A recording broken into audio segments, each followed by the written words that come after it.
Thank you, Ms. Lewis. Well, let me first of all, once again, express my great thanks and appreciation to Judy Reese-Morris and Miss Nicole Jolly and the entire team at Urban League Louisiana for extending to me this opportunity, this invitation to be able to be a part of this excellent session. I want to thank you all for joining me and being a part of this team and having this very important dialogue about the status of infrastructure in Louisiana in particular and across the country in general. We're joined here today by three outstanding individuals, starting with Mr. Antonio Carriere. He's an MPA with Atlas Technical Consultant and a native of Lake Charles, Louisiana. We're also joined by Ms. Amy Stelly, who's an urban planner and activist within the New Orleans community.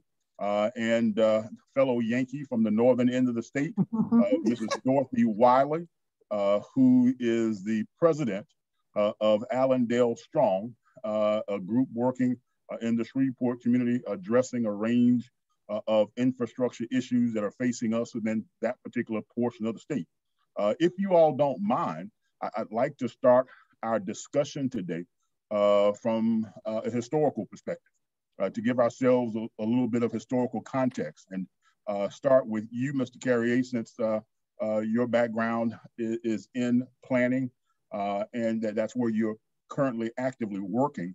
Want you to give us some context from a historical perspective about the status of infrastructure within primarily Black and poor, disenfranchised and marginalized communities in general, and to do so through the prism of recognizing that that infrastructure is decades old and largely located in areas and within communities that during especially the vast portion of the 20th century, leading up to 1965 with the passage of the Voters' Rights Act, were areas that did not have any sort of direct representation, either at the local or state level, when it came to developing priorities for resources that would be directed towards those communities. And since there's an old friend of mine in Shreveport who told me long ago that the politics is the art of who gets what for who, when, and where,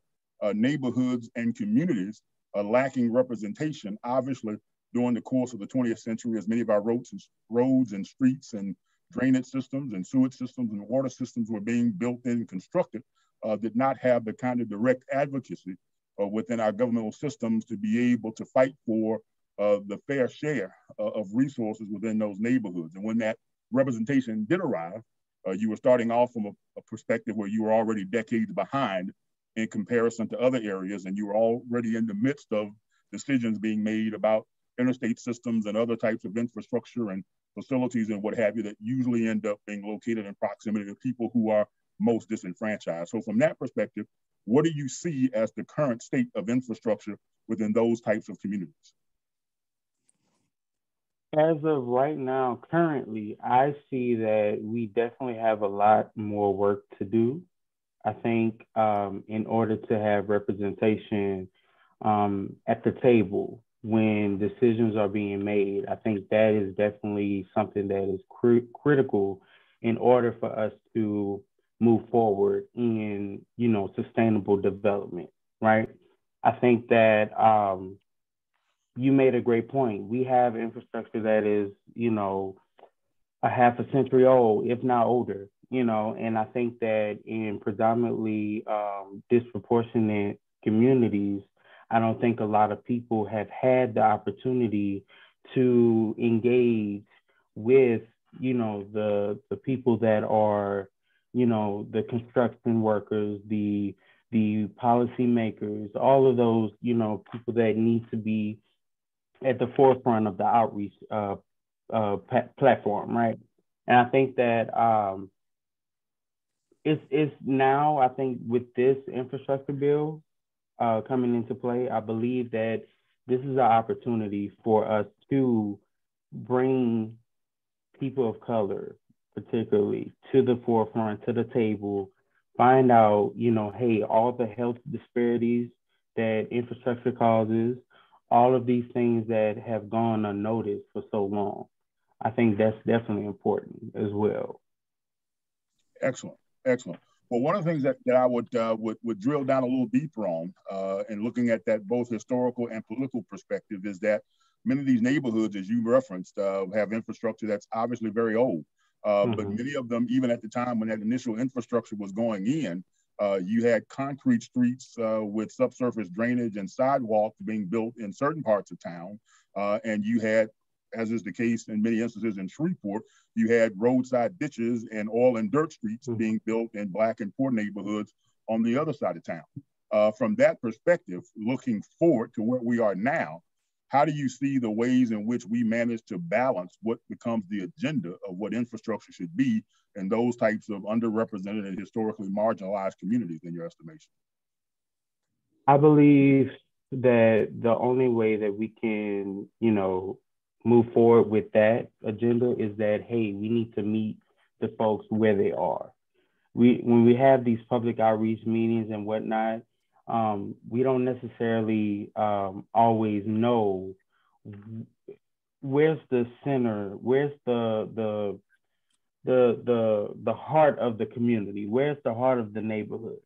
Those are the people that we need to reach. And those are the people that's going to tell you and speak for everyone that's in that community and tell you, hey, this is what we need. This is what we're lacking, and things of that nature. So I think that something that's new to planning is meeting the people where they are, not expecting them to always come to us. A lot of times, we have these public meetings and not a lot of people show up, especially not a lot of people of color. They are used to not being heard.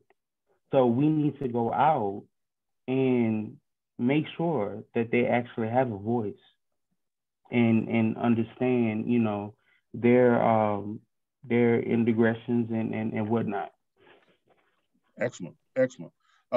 Ms. Stelly, being from the New Orleans area and obviously from the Treme community, looking from a historical perspective, and we'll drill down deeper with regard to the Claiborne Avenue Expressway and the hopeful agenda that's underway right now to address that particular challenge. But inclusive of that, for a more urbanized community like New Orleans, from your perspective, how would you describe and view the historical challenges of addressing infrastructure within predominantly poor, Black, historically marginalized communities? Was there an uneven playing field that developed in the city of New Orleans when it came to the level and quality of infrastructure within those neighborhoods, like you find in places like Shreveport and other places? And give us and share with us your insight from that perspective. Well, thank you. We definitely see the disparity in New Orleans. You're talking about roadside ditches. I live in a very urban area. Treme is very close to downtown, yet the streets that border my street, the cross streets, have roadside drainage. They don't have drainage. The city just did the streets, and on those streets, instead of putting in the drainage, they still have, in some cases, the ditches or what used to be ditches that is now compacted so it doesn't drain, so we have flooding. So that disparity is still there. The thing that's most startling to me is that when you travel in the Interstate 10 corridor between New Orleans and Jefferson Parish, there is a stark difference in the care that's being given to the roadway in New Orleans versus, and I'm talking about the I-10 corridor, versus the way it looks in Jefferson Parish. So just to really make it really simple, the I-10 corridor, the structure itself actually in Treme is filthy. The city doesn't keep it clean. The state doesn't keep it clean. The federal government doesn't keep it clean. When you cross that Jefferson Parish line into Metairie, it looks like it's clean all the time. So that's just a really small indication of the care that we get in the Black neighborhood versus what is given to infrastructure in predominantly white neighborhoods. With regard to the history, as Antonio said, we weren't at the table, we didn't have agency. And in New Orleans, even though people tried to fight for better, they weren't heard. They didn't, it was never a level playing field. And it is our job at this point to actually make it a level playing field. And we need to insist that it become a level playing field, especially with the amount of money that's going to be pouring into the state. We cannot, as Black people, allow ourselves not to be at the table. And I agree with Antonio, you have to meet people where they are. So that is part of what I'm doing in my work, actually bringing meetings that really should be handled by the city to community to get feedback so that we can have a voice at the table. And I have vowed to continue talking and beating that drum until we get there, because it is criminal that Black and brown people and poor white people are continually left out of conversations that affect their qualities of life every day. It's interesting to hear you detail the current condition of the ditches in the Treme neighborhood. Yes. Even as we sit here today in 2022, because from my perspective, as one who has visited the city quite often, but is not a native, it was always my assumption for those types of neighborhoods that were as clustered as closely to the central business district and where the historic development of New Orleans had taken place, that at least the level of and quality of infrastructure there would have been different in comparison to some of the types of similar neighborhoods in a city like Shreveport or maybe Baton Rouge. Right. But as you point out, it is a clear indication of the distinction between areas that were effectively at the table and had those who could advocate for them at the times that those historical infrastructural development decisions were made, and the fact that we were not there, either as elected officials or as community stakeholders whose voices were heard and valued and factored in, is still has echoes as we stand here today at the cusp of this historic opportunity with regard to the Infrastructure Investment and Jobs Act of 2021. Right, Well, and I'm sorry, I wanted to add that even as we rebuild the streets with FEMA money, I know FEMA says you have to build it back, but you can amend some of those applications, and we should have put in drainage. We had an opportunity, the streets were wide open and the city just built it back the way it was. I'm fortunate, my street used to be a bus route, so I guess it got drainage, but there are 3 streets that surround me that still don't have drainage where it's needed. Very good. Thank you for that input. Mrs. Wiley, let's reach up to Shreveport and bring you into the conversation. We know that you have been busy over the last several years helping to organize and lead an effort there amongst your friends in the Allendale neighborhood. For those folks who are unfamiliar with Shreveport and with Allendale, it is essentially the neighborhood that is the first suburb of the city of Shreveport.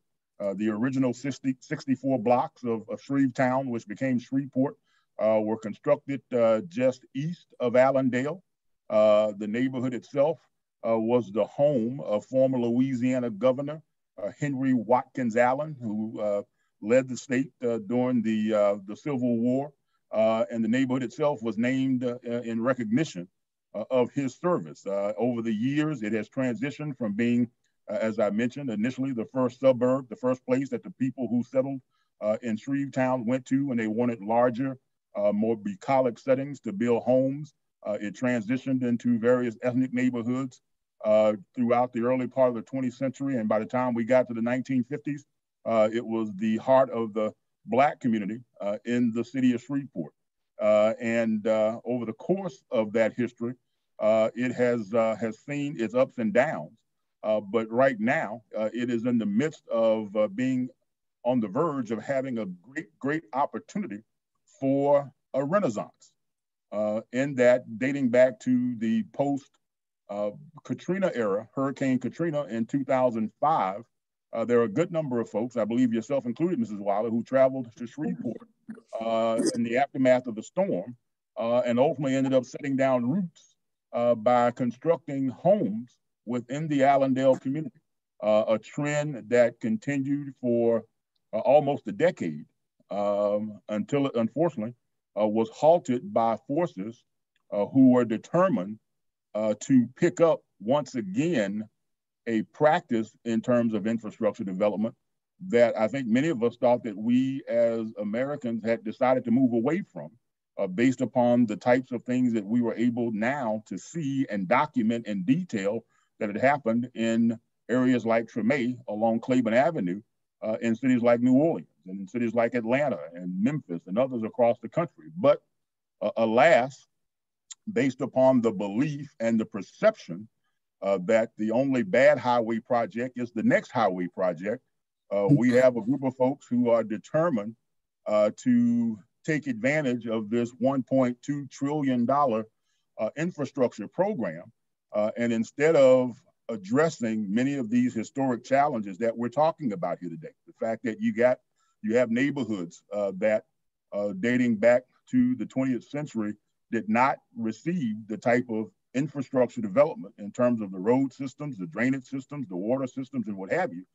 And rather than addressing those types of deficits, the consensus amongst at least a portion of some of the folks in Shreveport is they want to spend $1 billion constructing 3 miles of interstate highway that even the state of Louisiana admits only 3,600 cars per day will travel down. And as Mrs. Wiley and her team of folks have been able to effectively document, we have several alleys in Shreveport that have more than 3,600 cars per day. A good number of our residential streets and most of our other streets that are in deplorable condition that have tens of thousands, if not hundreds of thousands of vehicles per day that travel up and down them. So Mrs. Wiley, share with us, please, if you will, your perspective on the challenges that you're facing there in Shreveport with regard to the future of infrastructure, not only there, but across the country. Thank you, Representative Glover. First, like you said, I am a citizen of Shreveport. I came back here by way of Hurricane Katrina in 2005. I am a resident of the Allendale neighborhood who has been threatened and damaged by the urban freeway, this proposed I-49 inner city connector that wants to come through our low-income African-American neighborhood. And that's a great concern for me and also for the people of Allendale. So therefore, AllendaleStrong was formed as a learning and doing community so that we could better improve our knowledge about what these inner city freeways do to our neighborhoods. I got to say this, we are a well-informed group of citizens who have met now for 10 years, and we meet every month and we have advocated for a position. I mean, we have advocated for a practical and a reasonable alternative to the freeway that has been ignored by our MPO, which is our Metropolitan Planning Organization, and that is separate local traffic from through traffic by building a business boulevard connector for local traffic, and then using the existing loop, which is Highway 3132, that connects to I-49 North and South for through traffic. And again, just like Representative Glover said, we don't have that much traffic. I mean, at certain hours, you know, but to spend $1 billion to put a freeway through our African-American neighborhood for $1 billion to go 3.5 miles, why not invest wealth in it? Let's build a business boulevard at grade. You're not separating the neighborhood. You're not pitting neighbors against each other, whose home is going to be destroyed. No one should be living near a freeway within 1,500 feet. We got to think about the health impacts it causes. I mean, you got preterm labor, asthma, heart disease, and many more issues that goes on with health with cars, you know, coming through your community. So that's what our continued fight is about. So we don't want the freeway coming through our community. And they're even saying it, well, it'll bring in $800 billion a year. If it's gonna bring in that much money, why it's not in your neighborhood? In fact, I guess those economic projections that have been put forward have pretty much been well debunked in terms of not really being real and legitimate numbers, because they are based upon metrics that talk about time savings and what have you, that when objective engineers really put pen to paper and break it down, they end up being the kind of voodoo math that's used to make a justification for constructing the highway, as opposed to really speaking the truth and conveying what actually is going to happen. And that is, as they have honestly admitted, and that is the daily traffic counts for that roadway would be fewer than 3,600 vehicles per day. And of those 3,600 vehicles, fewer than 250 of them would be actually the kind of through traffic that, quote unquote, the economic development people say that you're looking for, because that represents the out of market money that would potentially could be captured as those folks would stop and do business and what have you. So, as you very appropriately point out, it's not as if the road system itself is not already fully connected. You don't have one end that stops abruptly and goes to road grade, and the other end that stops abruptly and goes to road grade level. It actually loops around, as you reference, as you see interstate systems do in some cities already, places like Little Rock, Arkansas, and others, where you have a loop system that gives you the ability to be able to go around the city as opposed to having to go right through the heart of it. And certainly, as you mentioned, the idea that we would spend $1 billion to do that in the midst of all of these historic challenges and deficits that we see is just something that manages to boggle the mind. And in reference to that, going back to you, Ms. Stelly, we know that just as we are on the cusp of having folks attempt to move forward with making a mistake in spending $1 billion on a highway system through an urban, historically Black neighborhood in Shreveport, you and your neighbors are living with the reality of that decision having been made over a half century ago. In 1968, when the decision to build the Claiborne Avenue Expressway was made.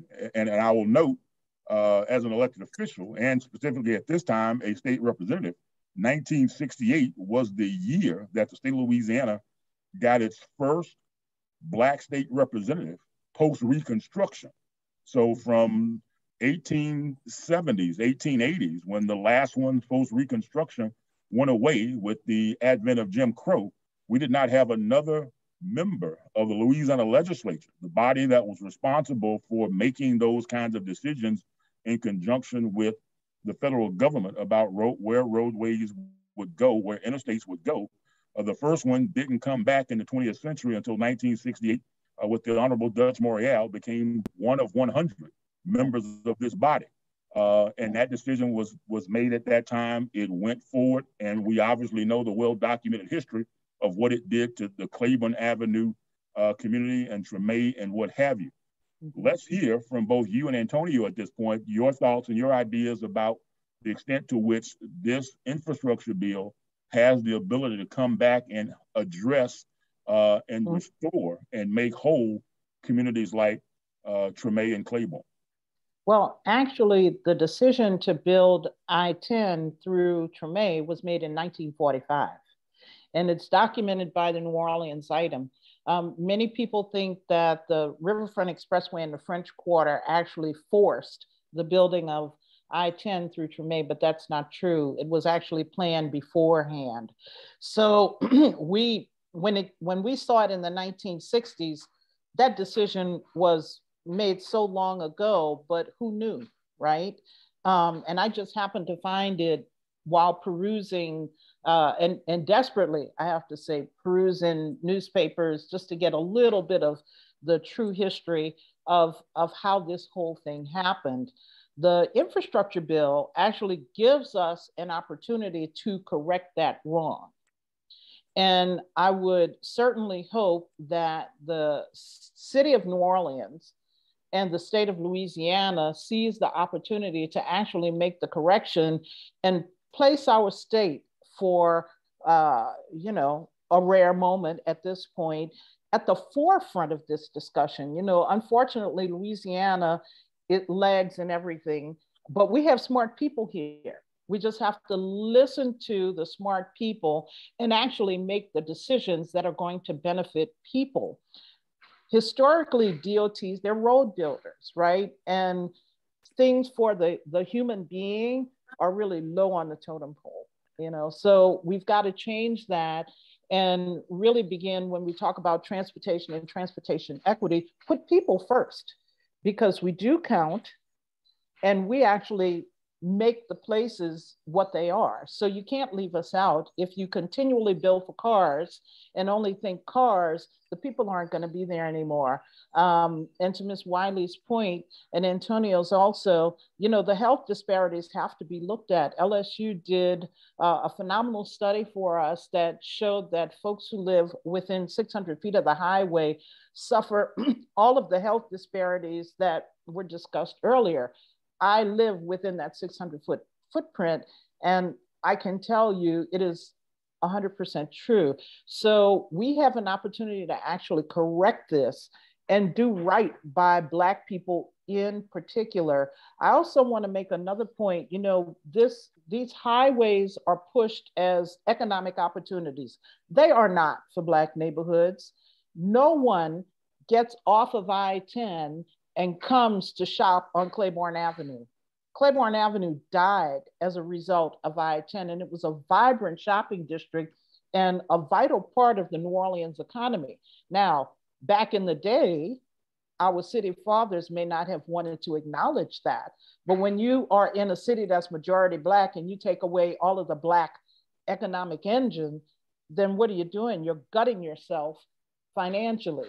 So we have to understand that Black people do have economic power, but more importantly, we have a voice and we have to use it.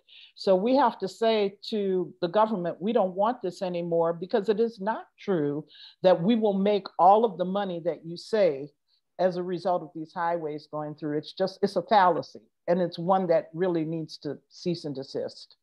Exactly.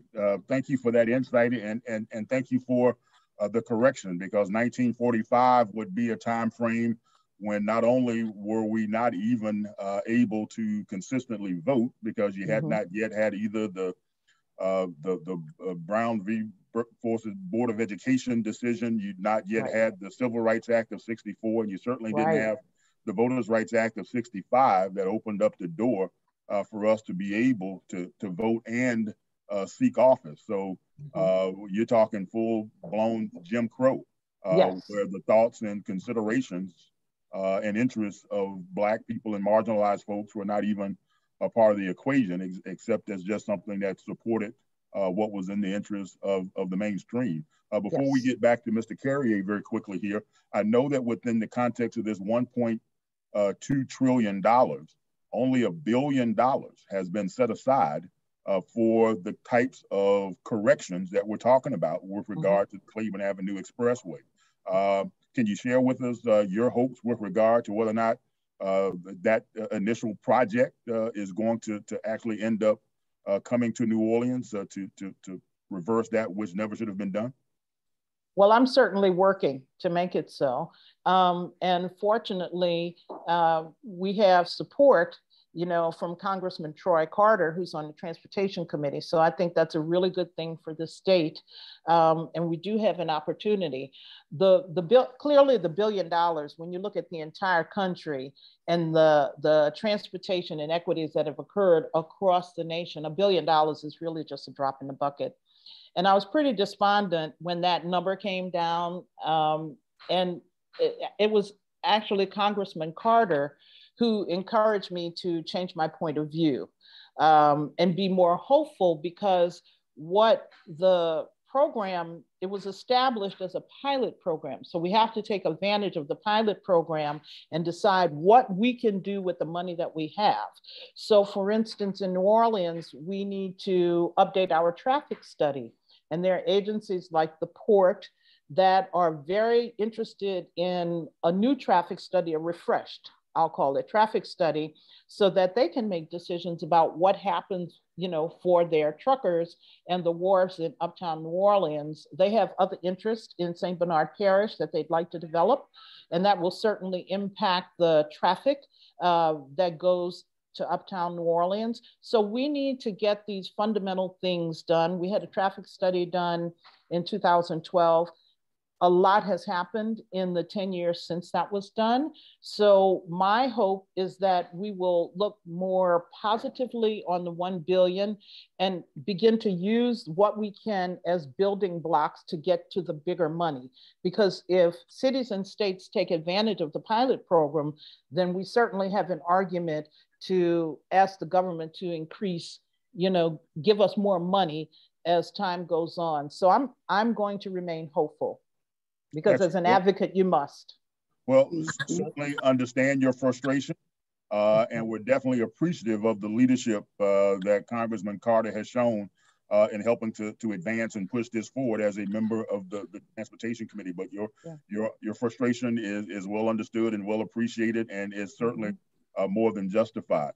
Mr. Carriere, as we look going forward through this historical lens, what do you think we should be focusing on as we look to try and empower communities of color, poor people, marginalized folks who find themselves on the short ends of these sticks and find themselves going up against, we know that President Eisenhower coined the term military-industrial complex, and as Ms. Stelly, I think, hinted at, there is a huge industry that is always on the side of building the new, the next, for all of the spending and what have you that comes along with that, both from a professional services side to the concrete, the steel, and what have you. As we see this, both in terms of communities that are still in need, as Ms. Stelly just pointed out, you still need ditches to be at the very least cleaned out, if not effectively reconstructed, while at the same time recognizing that we need to be looking towards the future as well, and not always seeing ourselves as being so car-oriented, and knowing that there is value and benefit and looking at enhancing and improving and making more efficient and effective our public transit and other sorts of things. How do you see that future looking? And what would your challenge be and advice be to those of us in the neighborhoods around this state and in communities that are very similar in terms of what we should be looking to do going forward? I see that going forward with this 1-point-something trillion bill is that it'll give, hopefully, an opportunity for infrastructure to be modernized, but also to go back to where the interstates have torn through, you know, predominantly Black communities, such as Permay, Claiborne Expressway, things like that.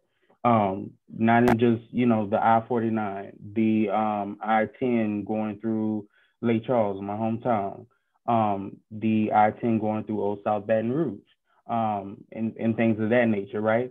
So I think that this will allow the Department of Transportation the opportunity to figure out ways that would also improve our infrastructure, modernize it, but also make sure that the focus is to make sure that our people are not put to the wayside, you know, in terms of, you know, having to disrupt the connectivities of our Black communities that are thriving. You know, like Ms. Stelly said, Claiborne used to be for lack of better terms, a really popping, you know, area, right? So I think that Of course, once the interstate has been built, it's going to, direct traffic to another place, right? And so those people, they forgot about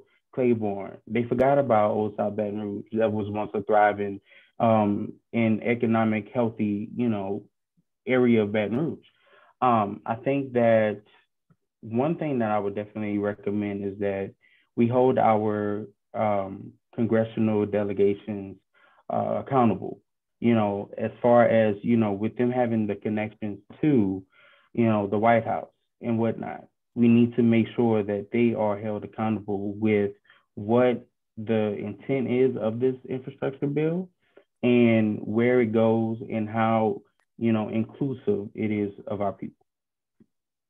Very good, very good. Want to share a term that I've heard that's been used as a hashtag, and get your reaction to it in terms of how it translates into policy. Because one of the unfortunate things that I see happening with the passage of this bill, we know that while it was bipartisan, and we have to give credit to those who crossed party lines, especially on the Senate side, and cast votes that did in fact make it bipartisan. The truth of the matter is, especially in places like Louisiana, the vast majority, only 2 members of our delegation, voted in favor of this infrastructure bill, that being Congressman Troy Carter and U.S. Senator Bill Cassidy. Everybody else to a person, the other 5 members of the U.S. House and the other senator, all voted no. But those folks also end up, in many instances, being the ones that are tapping into these dollars and are attempting to direct them towards the types of projects that we're talking about, the I-49 inner city connector and other types of projects that don't necessarily represent anything other than that continual mantra of build something next and new, while continuing to ignore the existing. So when people say fix it first, what does that phrase mean to you, and how should it translate into policy that we can help folks to understand at the neighborhood grassroots level? When I hear fix it first, I definitely feel as though that translates to me. I feel like that translates into let's fix what we all know to be racial injustices, right? Systemic racism. There's systemic racism built in infrastructure, right? Has been since the very beginning. Let's go ahead and, without all the sugarcoating, let's go ahead and admit our faults. Let's find ways to include our people now, because we didn't include them then. Let's find a way to include them now. Let's figure out how we can, remediate this long overdue mistake. I think that, as you pointed out, Representative Glover, there are a lot of political parties at play that will have to actually have their hands and their influences on where this money is going. I think that is up to our congressional delegation that represents us as a people. I think they will be the targeted ones to uphold what this bill is intent to do. And at the neighborhood grassroots level, we need to figure out how it is that we manage to be able to effectively hold those folks accountable. Mm-hmm. You think there's any concept of a scorecard that will be developed that will be able to help to follow and track how these dollars are spent and the impact that they have on the communities that need the resources the most? I believe it should be. I don't think one is created. I think something like that, of that nature, needs to be implemented. I think that would be a better indicator of, the benchmarks that, hey, this happened in 1945, right? And so now we can, for lack of a better word, check it off and say, hey, we made an attempt to correct the mistake that was done, right? And I think that's the only way that, we're actually going to see progress. Because we all know infrastructure projects take forever, right? I think as long as we actually see where the dollars are going in terms of the infrastructure projects in the, Black communities that it actually destroyed, I think that would suffice and calm the nerves of our people in the attempt to reconnect them. Excellent. There was once a time when federal infrastructure dollars didn't always translate into the next interstate system or the next bridge on the interstate system or what have you. It translated into federal dollars coming into local communities and with the decisions being made about what to do with those dollars being made by people who actually lived within those cities, as opposed to those of us down at the state capitals and what have you, who see things within the context of the larger, as opposed to actually down at the granular level where people live and work and play on a daily basis. So Mrs. Wiley, circling back to you, you mentioned earlier that you have spent a decade leading the AllendaleStrong effort in opposition to the spending of $1 billion on a interstate system through a Black neighborhood for 3,600 cars, which obviously I think most of us who look at it objectively would agree is not needed. Let's have you shift your lens a little bit and look at it as opposed to the defensive posture that you had to hold these 10 years in terms of trying to stop this and put you on the offensive.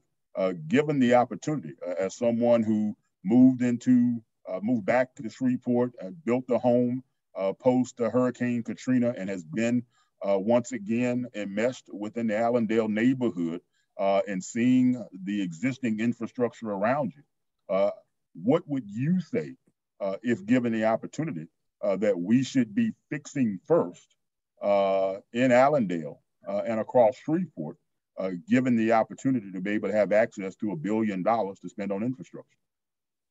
Well, first, Representative Glover, I just like to make a comment on something that Amy Stelly was speaking about as far as the flaws that are within our infrastructure.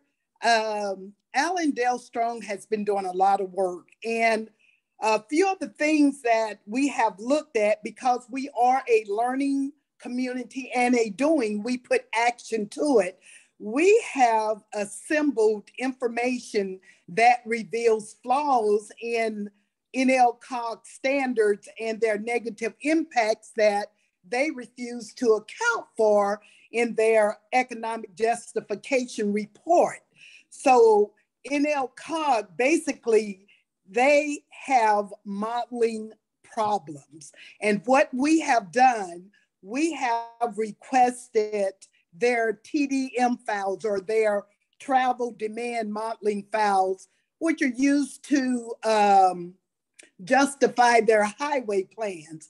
Our consultant, which I just received some information from them that is now comparing and applying current modeling technology, they're exposing flaws and inaccuracies, which Louisiana decision makers have relied on to create this $30 billion backlog of unfunded highway maintenance and now these new mega projects. So number one, I think, we need to look at their travel demand modeling files so that these mistakes won't continue to be made. And all this money, that's a lot of money, $30 billion in backlog. How are we going to move forward if we continue to allow them to use these old modeling standards, you know.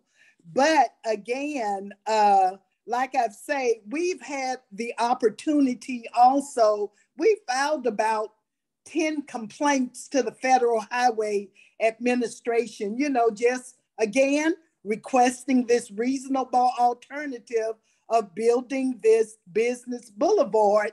And we wanted that project to be included.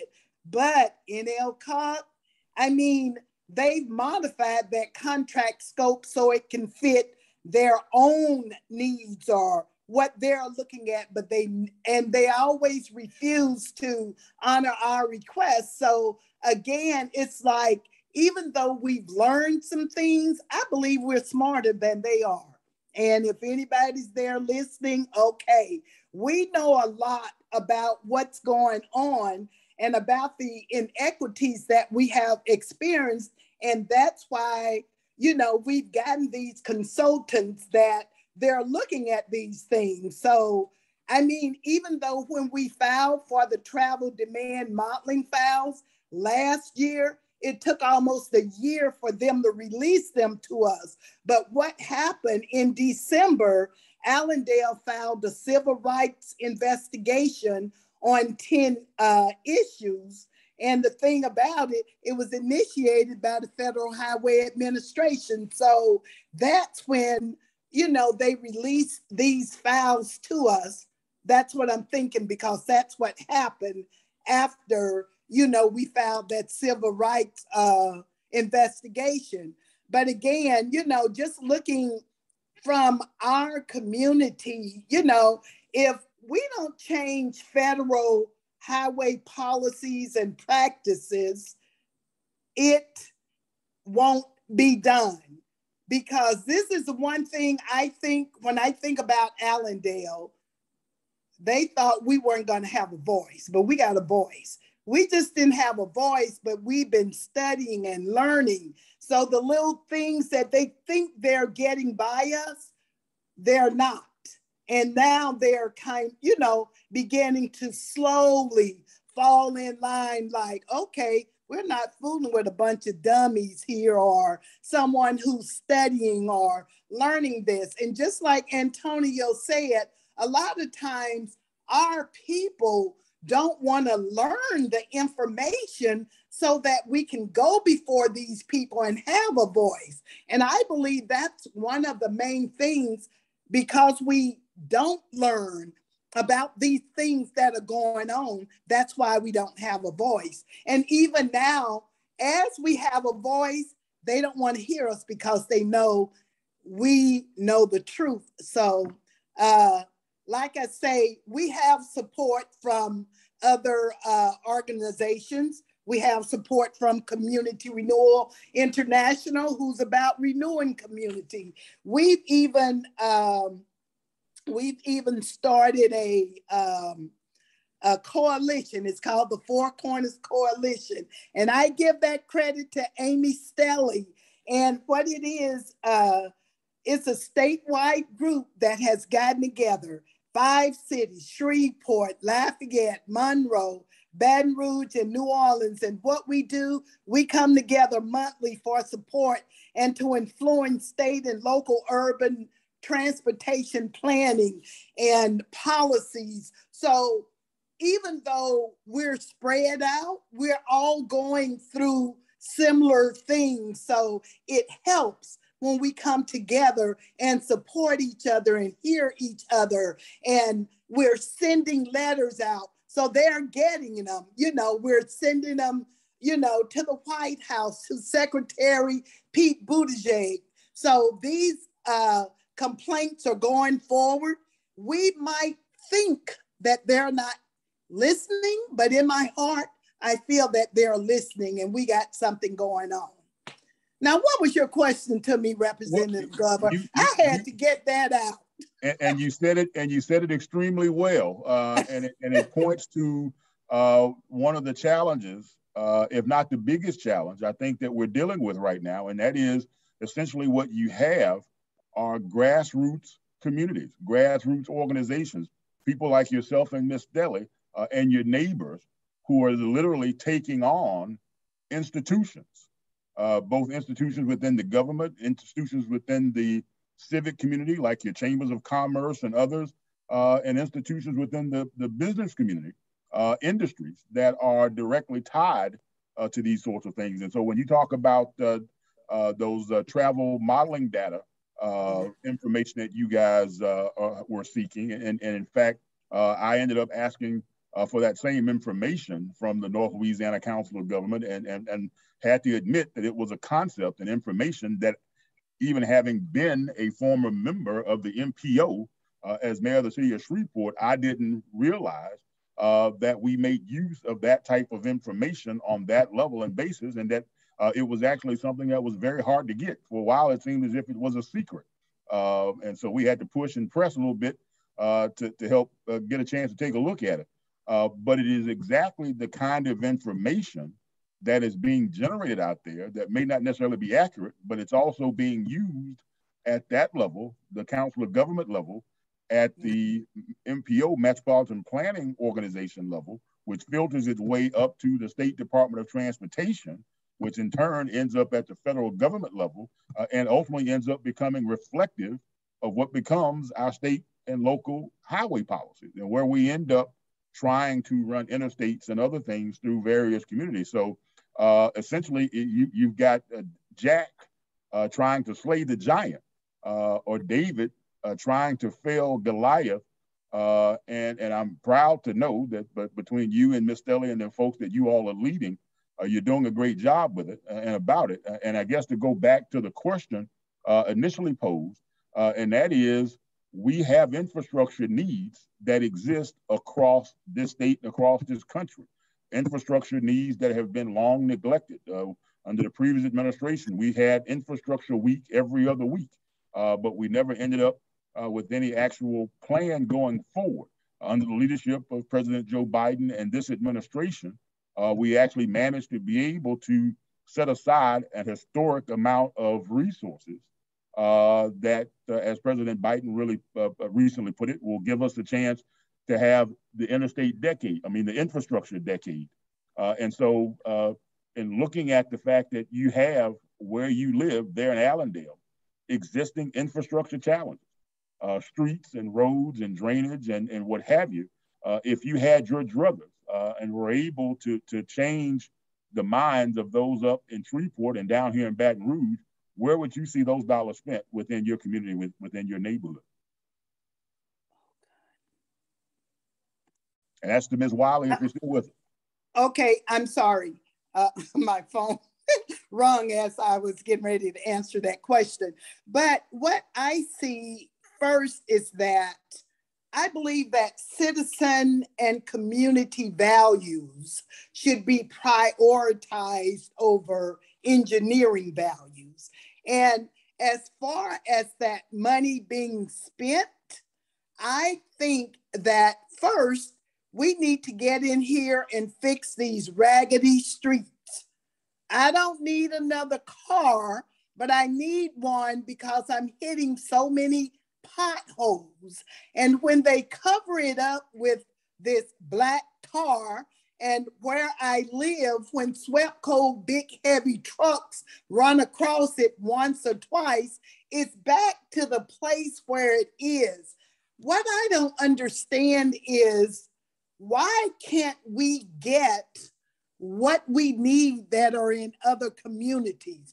Why can't we get the concrete streets?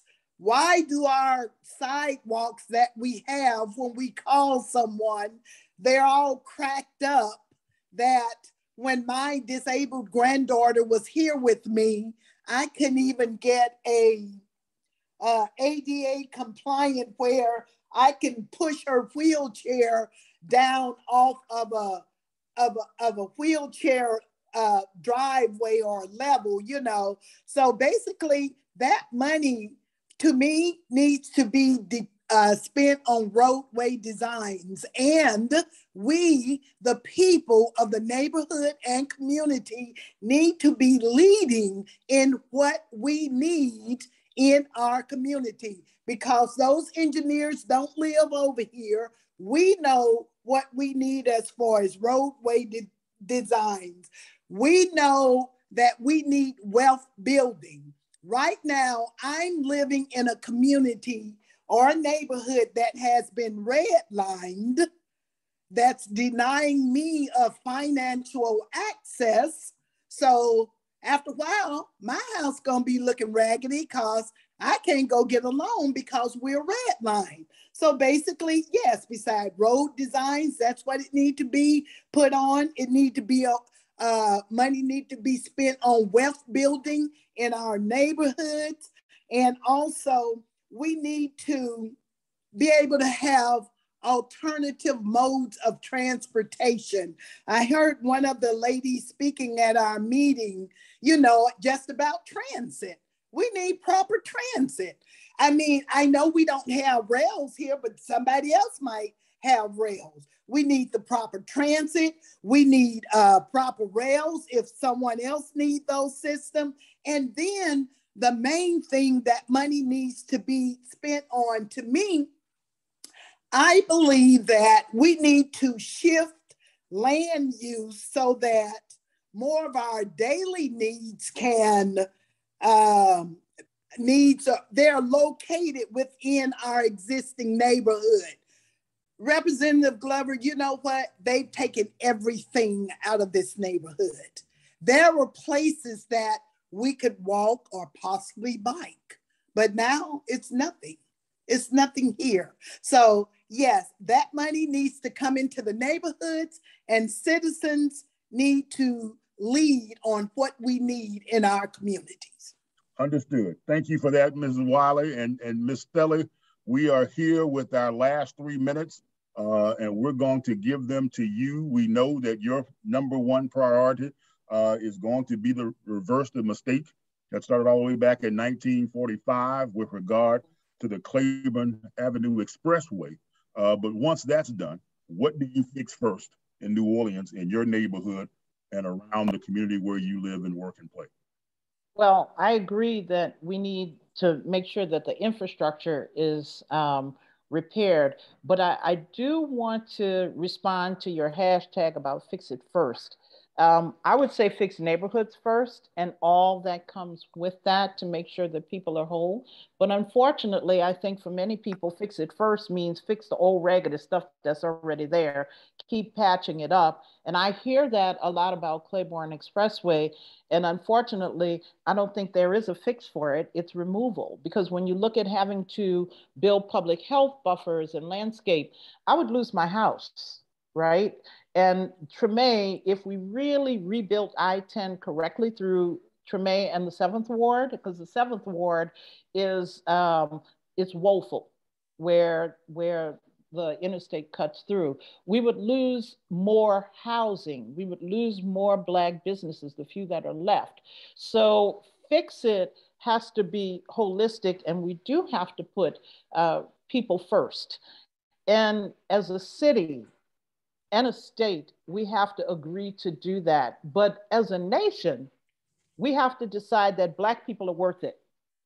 And once everybody realizes that our lives are as valuable as everyone else's, then I think we can get to equity. But up until that realization happens and people who are not Black think that we are still less than, then we aren't going to get there. So educating the community is key. That is one of my missions, so that we can make decisions and make sure that our voices are heard.